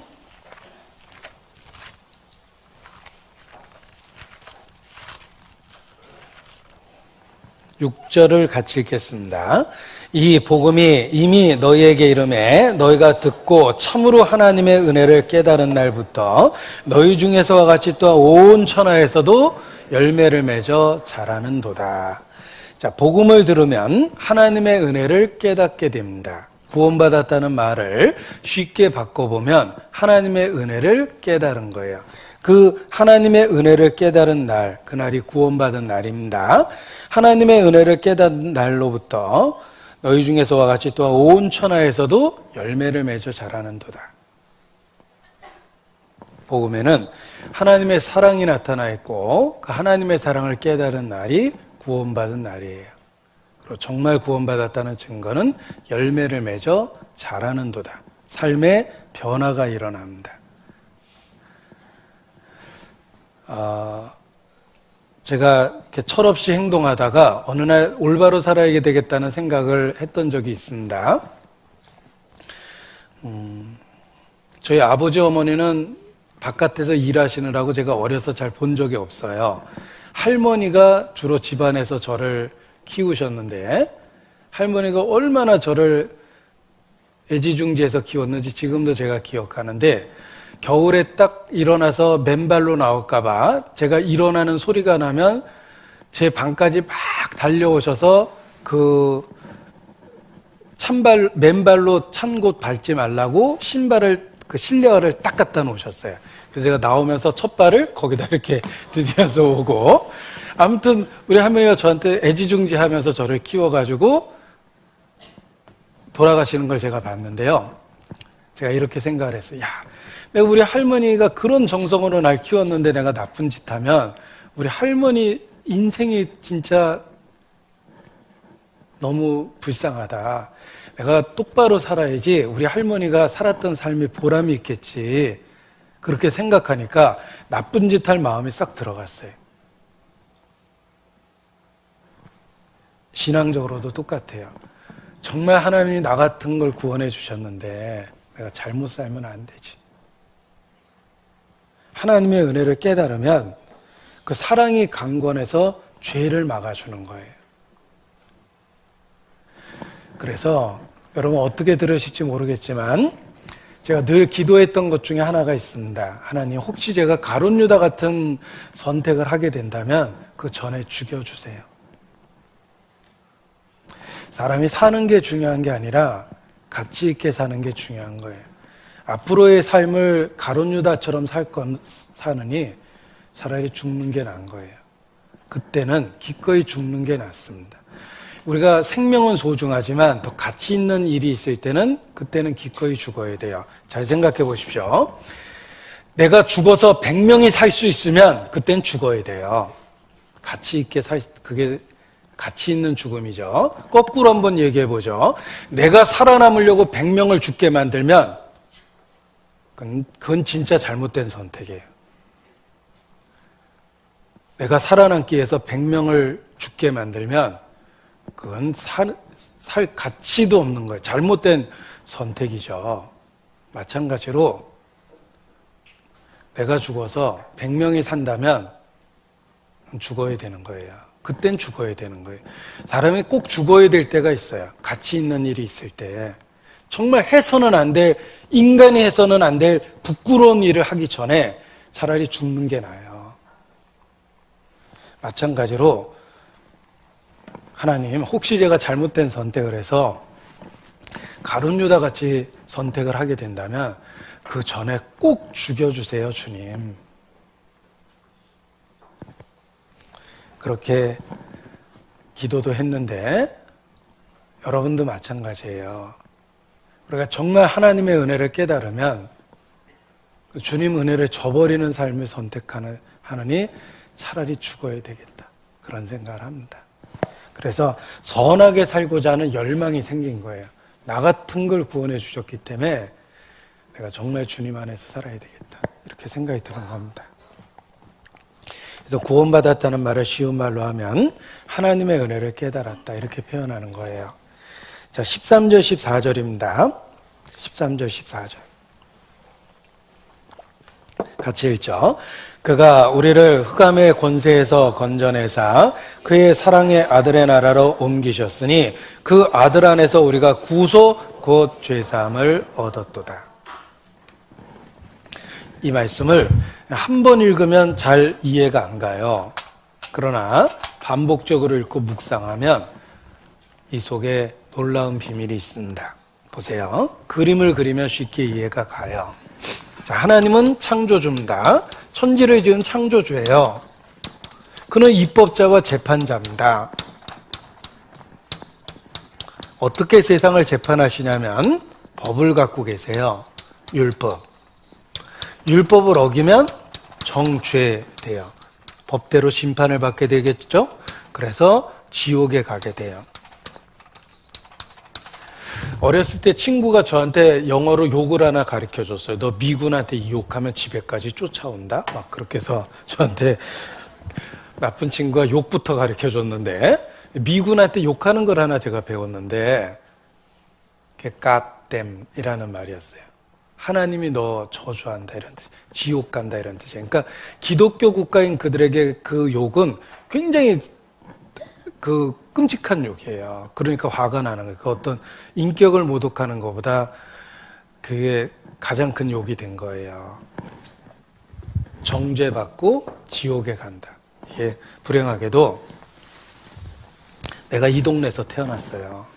내가 태어났을 때 하나님은 창조주고 하나님은 나의 재판자며 나는 율법 아래에서 태어났고 율법을 어기면 정죄되죠. 그래서 심판을 받게 돼 있어요. 내가 여기서 태어났는데 예수님의 끔찍하게 죽으심으로 말미암아 하나님이 나의 아버지가 되었어요. 나는 너에게 아버지가 되고 너희는 내게 자녀가 되리라. 예수님이 그렇게 만들어 주신 거예요. 아버지는 은진이 혜진이 갖고 세상을 다스려요. 은진이 혜진이가 뭔지 아세요? 은혜와 진리예요. 성경에 보면 율법은 모세로 말미암아 온 것이요 은혜와 진리는 예수 그리스도로 말미암았다 그러잖아요. 아버지기 때문에 은혜와 진리로 다스리고 혹시 내가 잘못하면 야단쳐요. 책망하고 징계하세요. 그러나 정죄하지는 않으세요. 보세요. 제가 골로새서 1장 13절 14절을 외워보겠습니다. 내가 원래 이쪽 동네에서 태어났죠. 그가 우리를 흑암의 권세에서 건져내사 그의 사랑의 아들의 나라로 옮기셨어요. 동네가 달라졌죠. 우리가 그 아들 안에서 구속, 곧 죄사함을 얻었어요. 동네가 바뀌었어요. 저쪽 동네 살았는데 이쪽 동네로 예수님이 옮겨놓은 거예요. 그가 우리를 흑암의 권세에서 건져내사 그의 사랑의 아들의 나라로 옮기셨다. 예수님 말씀하십니다. 내가 진실로 진실로 너에게 이르노니 내 말을 듣고 또 나 보내신 이를 믿는 자는 영생을 얻었고 심판에 이르지 아니하나니 사망에서 생명으로 옮겼느니라. 너희가 은혜 아래 있으니 죄를 짓겠느냐? 그럴 수 없느니라. 이쪽 동네로 옮겨놓은 거예요, 우리를. 구원받는다는 말은 저쪽 동네 살던 우리를 예수 안에서 옮겨놓으신 거예요. 하나님의 아들이 됐어요. 아들이기 때문에 은혜와 진리로 다스리고 혹시 죄를 지면 야단치고 때리지만 지옥에 보내진 않아요. 징계가 있는 거예요. 구원을 받으면 징계가 있어요. 하나님의 자녀가 됐거든요. 그렇다고 우리를 지옥에 보내지는 않으세요. 자, 보세요. 히브리서 12장. 또 아들들에게 권하는 것과 같이 너희에게 권면하신 말씀을 잊었도다. 일렀을 때 내 아들아 주의 징계하심을 경히 여기지 말며 그에게 꾸지람을 받을 때 낙심하지 말라. 주께서 그 사랑하는 자를 징계하시고 그의 받으시는 아들마다 채찍질하심이라 했으니 너희가 참음은 징계를 받기 위함이라. 하나님의 아들과 같이 너희를 대우하시나니 어찌 아비가 징계하지 않는 아들이 있으리요. 징계는 다 받는 것이거늘 너희에게 없으면 사생자여 참아들이 아니니라. 나는 그 아비가 되고 그는 내 아들이 되리니 저가 만일 죄를 범하면 내가 사람 막대기와 인생 채찍으로 징계하려니와 내가 네 앞에서 피한 사울에게서 내 은총을 빼앗은 것과 같이 그에게서는 빼앗지 아니하리라. 내가 지팡이로 저희 범과를 다스리며 채찍으로 저희 죄악을 징책하리로라. 그러나 나의 인자함을 그에게서 다 거두지 아니하며 나의 성실함도 피하지 아니하며 내 언약을 파하지 아니하며 내 입술에서 낸 것도 변치 아니하리로다. 구원을 받으면 하나님의 아들이 되기 때문에 징계는 있지만 멸망이 없습니다. 보십시오. 우리 아들 녀석이 제 지갑에서 5만 원짜리 훔치다가 현장에서 잡혔습니다. 가정입니다. 우리 애는 그런 짓 안 합니다. 우리 아들 혼살길 막는 것 같아가지고 보세요. 우리 아들은 그런 짓 안 하는데 아무튼 이 아이가 현장에서 5만 원 훔치다가 걸렸습니다. 제가 어떡할 것 같습니까? 야, 너 가까운 경찰서로 가자. 이러진 않죠. 아들을 데리고 경찰서 가서 신고하진 않을 거예요. 제가 아버지니까 은혜와 진리로 애를 대합니다. 야단을 칠 거예요. 그리고 때려줄 거예요. 제가 우리 아이가 잘못했을 때 저는 애를 안 때립니다. 왜냐면 제가 항상 집을 비우고 돌아다니는데 거기다 때리면 점까지 떨어지잖아요. 그래가지고 때리는 건 주로 아내 보고 때리라고 그러고 제가 안 때리는데 어느 날 아이를 진짜 때려야 되겠다고 제가 생각을 했어요. 이건 잘 그냥 두면 안 되겠다. 단단히 벼르고 제가 채찍을 이렇게 채찍이 아니라 막 네. 그 회초리를 하나 준비해 왔어요. 그런데 제가 우리 아이 때리기 전에 어느 정도 강도로 때려야 될지를 정하려고 여기다가 테스트를 해본 거예요. 무조건 때릴 수는 없잖아요, 애를. 그러니까 어느 정도로 힘을 줄까라는 걸 테스트하기 위해서 딱 때렸는데 엄청 아프더라고요. 이걸로 내가 어떻게 내 자식을 때리지? 그리고 애를 딱 불렀는데 쳐다보니까 도저히 못 때리겠어요. 제일 먼저 한 말은 너 눈 감어. 제가 마음이 약해져서 못 때리겠는데 그날 깨달았어요. 아이한테 제가 차라리 비싼 거 사주는 게 쉽지 때리려고 그러니까 너무 어려웠어요. 사랑하는 마음이 있는데 아이한테 때리려고 그러니까 그게 얼마나 힘든 줄 알았어요.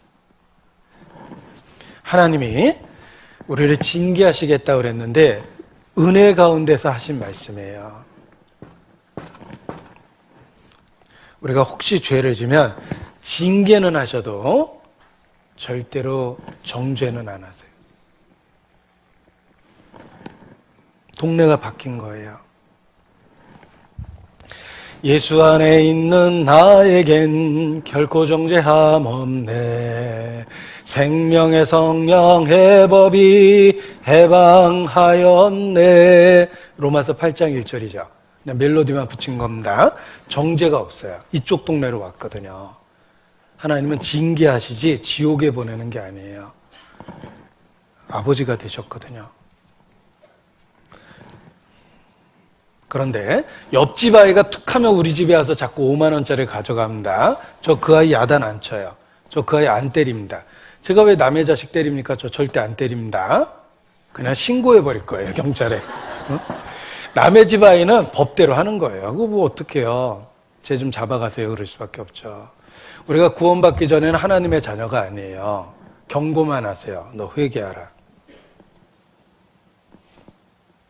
그냥 놔두세요. 내가 무슨 짓을 해도 그냥 놔두세요. 경고하세요. 회개하라고. 심판받기 때문에 그냥 둔 거예요. 그러나 하나님의 자녀가 되는 순간 하나님은 아버지처럼 내 인생에 간섭하며 반드시 징계하세요.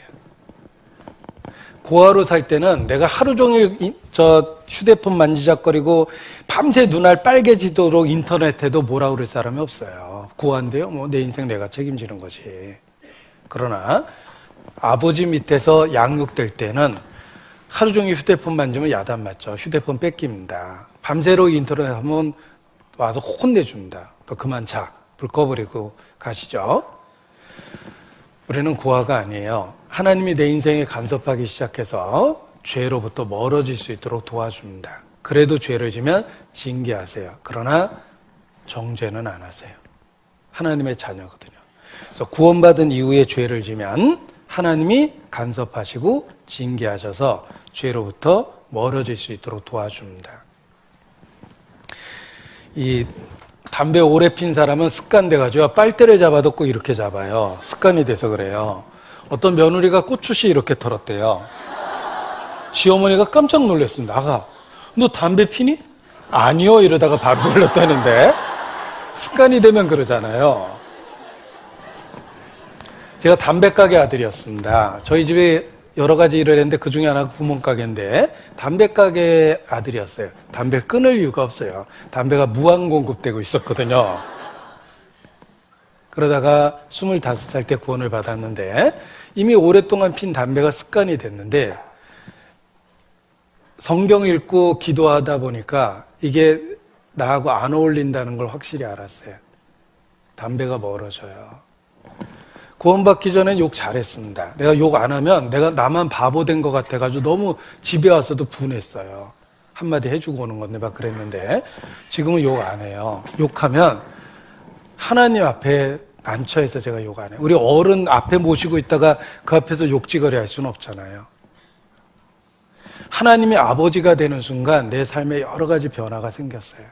게다가 끊임없이 말씀을 일깨워서 죄를 이길 수 있는 극복력을 주십니다. 말씀이 생각이 나요. 유혹을 받는 순간 말씀을 외우면 죄에 대한 유혹을 이길 수가 있어요.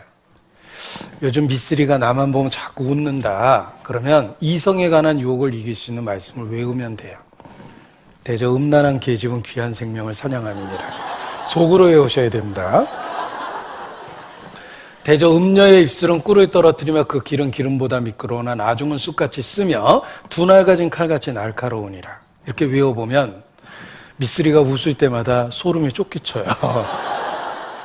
죄를 이길 수 있는 면역력과 극복력이 생기는 거예요. 하나님의 아버지가 되는 순간 죄에 대한 치열한 싸움이 생기고 죄를 이길 수 있는 극복력을 주기 시작해요. 그래서 구별된 생활이 되는 거예요. 하나님이 나의 아버지가 되셨거든요. 그래서 책망과 징계는 받지만 죄로부터 이길 수 있도록 하나님이 도와주십니다. 제가 어렸을 땐 잘 몰랐는데 철이 나서 생각해 보니까 부모님 잠소리가 나를 만들었다는 걸 알게 됐어요. 우리 부모님, 어머니가 특히 잔소리를 그렇게 많이 했는데 제가 문을 이렇게 꽝 닫고 학교 가면 막 쫓아와요. 너 문 똑바로 닫고 가고 끌고 와서 문을 다시 닫으라고 요 늦었는데. 그래가지고 제가 그 문을 딱 닫고 손을 이렇게 떼요. 문소리 안 나게 닫아야 된다 그래가지고. 우리 어머니가 저를 여러 번 끌고 왔어요. 도망가는 저를. 덕분에 제가 습관이 돼가지고 냉장고 문 하나 이렇게 안 닫아요. 문은 반드시 닫고 손을 떼요. 우리 어머니가 만들어준 습관이에요. 제가 꾸부정해가지고 책 보거나 글을 쓰고 있으면 꼭 우리 어머니가 욕지거리 했어요. 너 허리 똑바로 펴. 지금도 이루고 있으면 돌아가신 어머니 음성이 들려요. 너 허리 똑바로 펴. 그래서 제가 체형이 바라요. 이 바른 체형을 우리 어머니 잔소리가 만들어준 거예요. 우리 어머니가 저한테 지긋지긋하게 잔소리했습니다. 너 공부해. 공부해서 남 주는 거 아니야. 그 잔소리 때문에 제가 공부를 했고, 어느 날 영어 성경 읽다가 제가 돌아가신 어머니 생각이 났어요. 내가 그 영어 성경을 읽고 있는데 그 단어 거의 대부분이 내가 알고 있는 단어고 쉽게 읽을 수 있었어요. 오랜만에 책을 보는데도. 그런데 내가 이 단어를 언제 외웠을까? 계시받은 게 아니에요. 이 단어를 내가 언제 외웠을까? 중고등학교 때 우리 어머니 잔소리할 때 외운 거예요. 너 공부해서 남 주는 거 아니야. 라는 우리 어머니 말씀은 맞았어요. 공부해서 남 주는 게 아니에요. 또 돌아가신 어머니 생각이 났어요. 내가 부모 밑에서 잔소리 듣고 자랐는데 나중에 보니까 부모님의 사랑의 표현이에요. 사랑이 없으면 잔소리도 안 해요. 네 팔자 네가 알아서 해 이러죠. 우리는 하나님 아버지 아래에 있기 때문에 하나님이 우리 인생에 간섭하세요. 그래서 죄를 이길 수 있도록 만들어줍니다.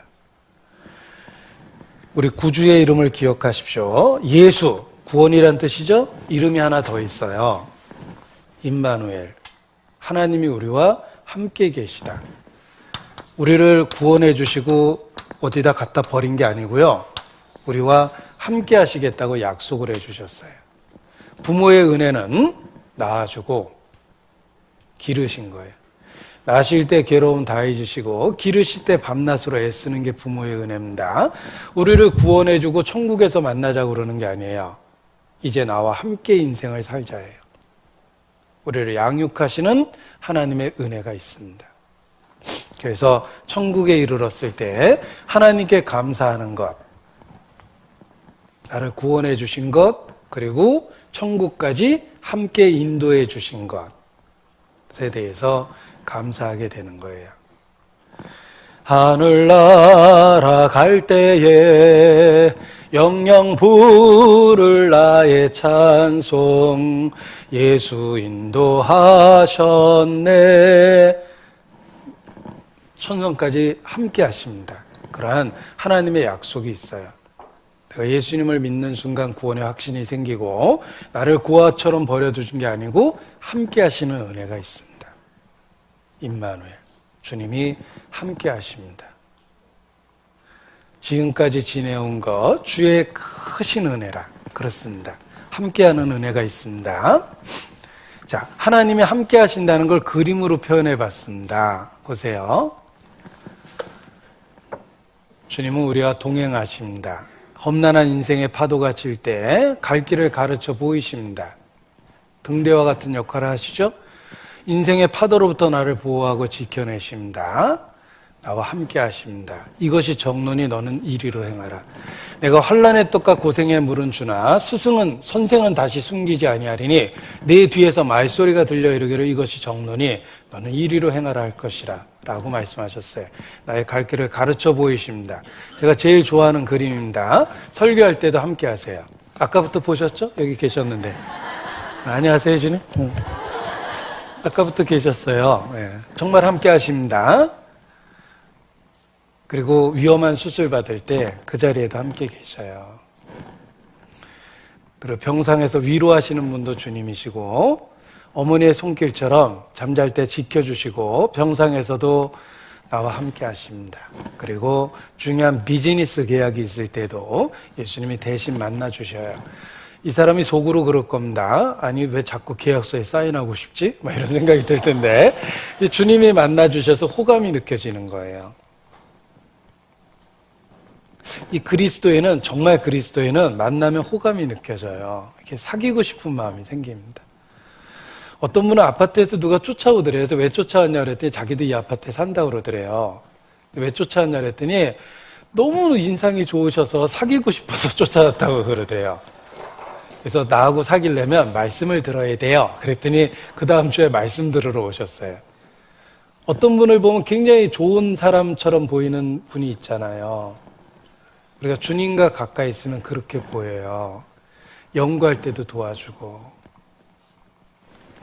주님이 우리와 함께 하셔서 우리를 양육하고 보호하십니다. 우리의 옅은 믿음이 어느 날 문득 그 주님을 느낄 수 있게 해주셔요. 아, 정말 함께 하시는구나. 그리고 주님은 그 옛날 12제자와 함께 하셨죠? 우리 시대에는 주의 몸된 교회라는 말처럼 교회와 함께 하십니다. 교회 안에 있을 때 주님이 함께하고 있다는 걸 경험할 수 있게 됩니다. 교회는 예수 그리스도의 몸이기 때문에 그렇습니다. 그래서 주님에 대한 사랑이 교회에 대한 소중함으로 나타나고 교회에서 주어진 일들이 주님이 내게 주어진 일이라고 생각하고 순종하게 되는 거예요. 제가 개인적인 이야기해서 죄송한데 제가 성장기를 거치면서 진짜 하기 싫었던 일이 있었어요. 그게 교사예요. 선생은 안 하겠다라는 생각을 제가 생각했던 직업 중에 선생은 아니라고 제가 생각이 들었어요. 왜냐하면 나 같은 학생들을 가르칠 생각을 하니까 이건 진짜 골치 아플 것 같아요. 학생이 뭔지 제가 잘 알잖아요. 학생 생활을 거쳐봤으니까. 그리고 1반에서 했던 수업을 2반에서 또 한다라는 건 제 성격상 안 맞아요. 똑같은 얘기를 어떻게 또 하고 사냐. 그래서 선생은 안 하겠다고 생각했는데 제가 어떻게 하다 보니까 성경을 가르치는 목사도 일종의 선생이잖아요. 제가 하는 많은 일은 성경을 공부하고 가르치는 일이거든요. 그런데 정말 주님이 내게 주신 명령이라고 생각을 했어요. 이건 내가 좋아하고 안 좋아하고 하는 문제가 아니에요. 내 성격하고 맞냐 안 맞냐가 중요한 게 아니에요. 주님이 주신 명령이라고 생각했기 때문에 순종한 거예요.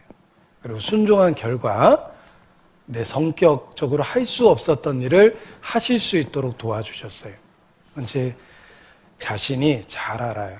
제 성격적으로 할 수 없었던 일을 할 수 있게 만들어주시고 말씀을 볼 수 있는 눈을 주시고 말씀을 전할 수 있는 성격을 주시고 말씀을 전할 수 있는 환경을 주시고 주님은 우리에게 뭔가를 시키면 반드시 할 수 있는 능력도 주세요. 함께 하십니다. 그래서 신앙생활 가운데 함께 하시는 주님을 발견하면 주님에 대한 감사 찬양이 더 많아지는 겁니다. 찬송 하나 소개해 드리겠습니다. 나를 구원하신 것 감사 오늘 숨을 쉬는 것 감사 내 뜻대로 안 돼도 주가 인도하신 것 모든 것 감사 주님 감사해요 주님 감사해요 내가 여기까지 온 것도 은혜입니다. 주님 감사해요. 주님 감사해요. 나를 구원하신 주 사랑 감사. 주님을 생각하면 감사와 찬양, 우리 삶의 노래가 됩니다.